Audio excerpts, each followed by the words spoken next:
Google Docs. Insert an image using webcam. The feature has returned.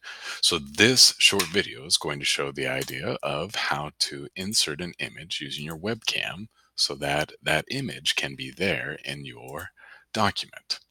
So let's take a look first at how to do it and then a couple short reasons why to do it. So let's take a look. First, the how. I have an example here where I've asked my students that I want them to show their thinking on the math work they did.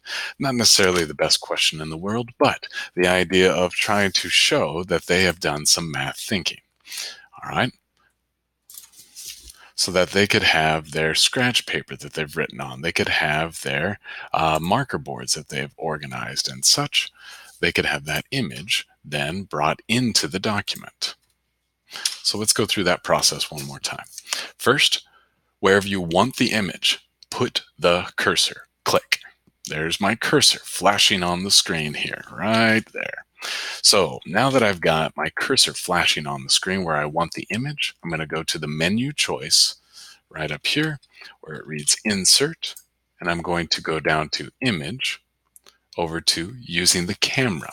There's a lot of other ways to get images and such, but the camera is what I'm after so that my students could eventually be adding their own show me your work examples, as well as sometimes taking notes in a workshop or a PD session. There's a need to draw out. You're thinking it's just faster with pencil and paper, but then you want to share it and have that information.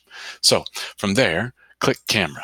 That turns on the webcam, and you're very likely to have lots of messages that populate as well that say, is it okay that this website turns on your camera? Make sure you click allow for this, but please read those messages, because the idea of turning on all websites giving access to our camera, From there, the next idea.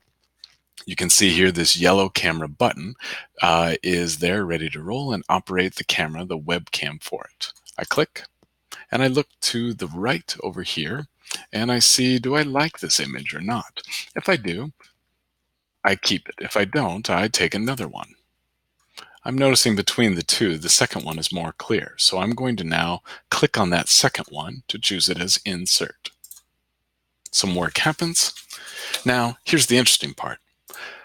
This still has all the other options of cropping that image. I can make it a little prettier. I can do some other work for it. Take care of it that way. And such. I can take care of the image and make it just a touch better than it was. I can also make it to where it's grayscale and such.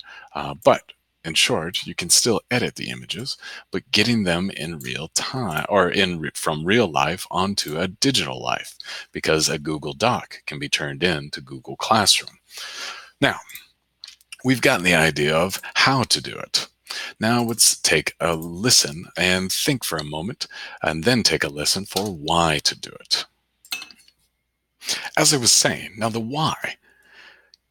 A lot of different educational reasons. First one is right up here, where you're capturing math work or physics work that the notation is sometimes difficult to show. I mean, the square root sign is what I used here, but there's a lot of other notation that is complex and very hard to build in a digital environment, but pencil and paper is much easier.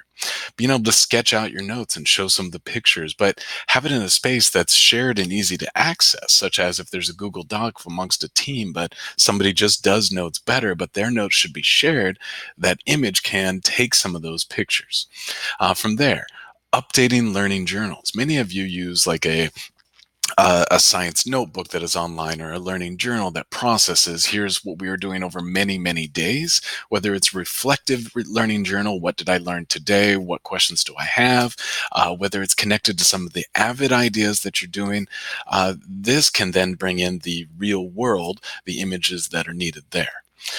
The other is being able to use that document, that inserted image in an app smash way. It might look something like this.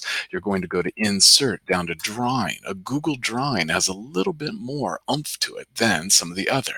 So if I choose the Insert an Image here and take the snapshot, all right, then that's going to be a little different to where I have that information that would be there. And in a Google Drawing, when I've done that, insert and add that image in from, I can actually then also put in arrows on top of it saying thumbs up for good and other information that could be there, and complete that picture more so in a way. All right.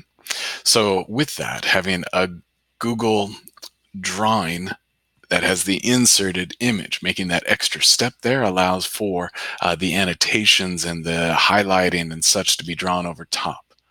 Last one, why have those? Is then you can have the actual image of what's going on, but then even better, when you select the image, notice this little add comment button that shows up. The student still, or the the participant still has the idea to add in their thinking